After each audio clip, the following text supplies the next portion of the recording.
Hi there, Aaron Dunn here from the SMSF Academy, and in this video we're going to be looking at how you can create a limited recourse borrowing arrangement. So we can see here when we click on the preview screen, which we will generate a limited recourse borrowing arrangement in accordance with section 67A of the SIS Act, and based upon what we actually fill out inside of this limited recourse borrowing application, it will prepare for us a range of documents including the bare trust deed, the LRBA agreement, a range of statutory declarations and much more.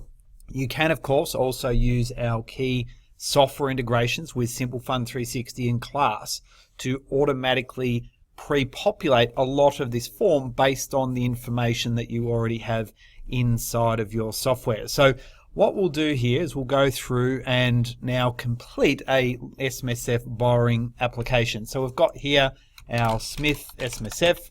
We'll put in the address here as 100 Main Street.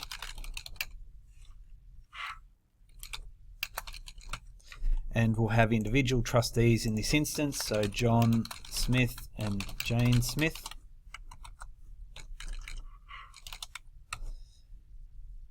We have their address, and again we'll pick up Melbourne.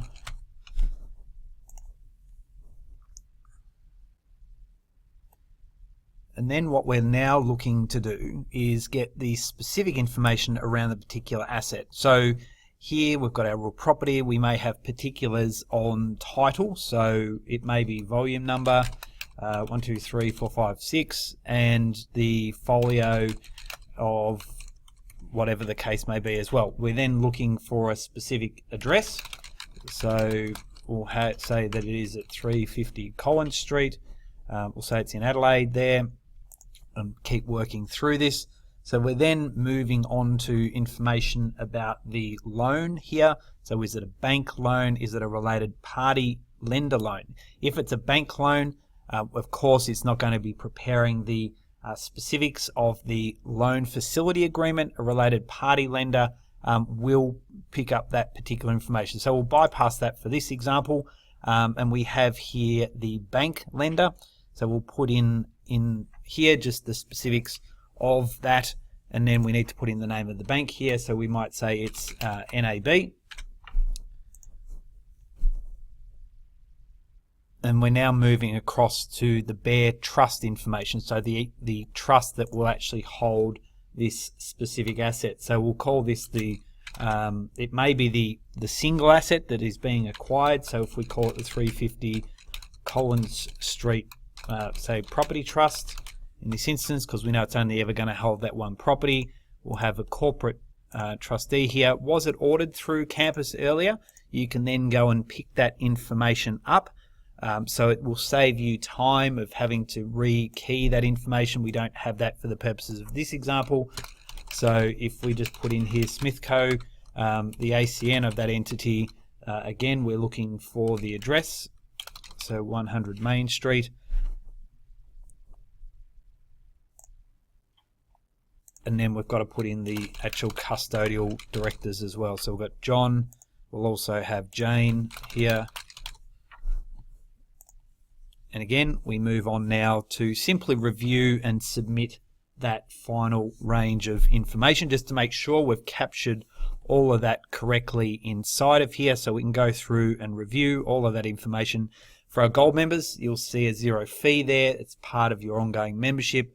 For our silver, bronze and free members, you'll simply see the price at that point, and you'll need to include credit card information to make that payment. So I'm going to hit submit now. And then what we'll do is we'll see this information generate, and I'll pause the recording here. In just a few minutes, I'll come back and show you the documents that have been generated that will sit both in the completed orders area, but then also by email as well. Okay, so let's now refresh this order. So we've got our LRBA documents that have now been prepared. So the submitted orders page will allow for us to download those documents, but also we will have that in here as well, where we can access the documents from our email that we get sent as well. So it doesn't matter which way you do it. So let's click on the actual document email here. So if we go into here, we have our campus documents, and we have here our bare trust deed document. So the 350 Collins Street Property Trust, got all the specifics of that. We then also have our limited recourse borrowing trust agreement, and that has all the specifics in that. And then behind that document, we will have not only our schedule and the specifics of the lender, we will then also have information around the statutory declarations that are being made by these specific members of the fund. We also have the certificate of beneficial ownership here, and then the resolutions around the fund having entered into that limited recourse borrowing arrangement. So you have the complete set of information there that is required around entering into a limited recourse borrowing arrangement. So if you do have any further questions in respect to the preparation of an LRBA, you can please feel free to reach out to us, and we'd be more than happy to assist. Thank you.